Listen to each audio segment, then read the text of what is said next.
Then you have an evaluation period. For us, we don't show a dog until we've had it for 30 days. Because we're trying to see what's really inside the dog. You're peeling everything back, trying to see what are any weaknesses or character traits that are undesired. Your handler school should be considered your evaluation period. If the dog doesn't measure up, you cannot be afraid to cut them loose, because it's not going to get better. You just touched on a nerve, and it's going to be exposed more as time goes by. So the one good thing for us when we go test dogs, we test them all on the prosthetics, the rubber arms, the rubber legs. If a dog will not bite a prosthetic, it will not bite a person. And I will guarantee you that. And I don't mean you're up there giving them misses, you're agitating. I mean someone who's passive. And the prosthetics are not meant for training, they're meant for testing. Now, how do we start out? When we test dogs, everything you're seeing here, the bicycle, the ladder, the boards, we do all of that in our testing. We don't baby them along because you're compensating. We're looking for a special warrior.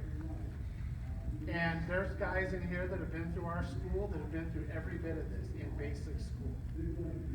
And I just had a class, and at the end of the first day, I said, hey guys, I had someone there for going through the trainer course. I said, at the end of the day, now you have to evaluate on day one. What's your thoughts on this dog? What's your thoughts on that dog? Decisions have to be made. Are we going to keep them, or are we moving them on? And they were like, I go, that dog's cut and that dog's cut. So let's move on. Because your agency does not allow you to go through a 5 to 6 week school to get back home and these problems not be resolved, and now send you to school again for 6 more months with per diem, hotel, and so on. So for me, I test all this way. If I have to walk the bicycle by a dog, the bike's on my left, and I gotta go by on my right arm to not show it the bike, that dog ain't for me. And this is where I get into, you have to have a standard of acceptability in your testing.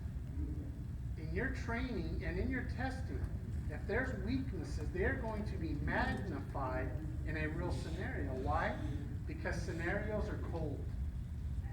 No one's going to jump out from a blind, cracking a whip, doing jumping jacks. Scenarios are cold, real deployments. The dog is trying to hold his footing in the back seat as you're hauling ass to a call. You're already tapping into that stress, that anxiety. Okay? So, for me, I have a very high standard from the beginning, and if they don't work out, then we move on to something else. And that's me. I never buy dogs from vendors. We have someone that works full-time for us in Europe, and they just travel around and test dogs for us. Okay. And so we have a whole process that we do, but I'm not going to the biometrics, and that would explain more what we're looking for and why we're looking for it. Okay? Anyone, anything else?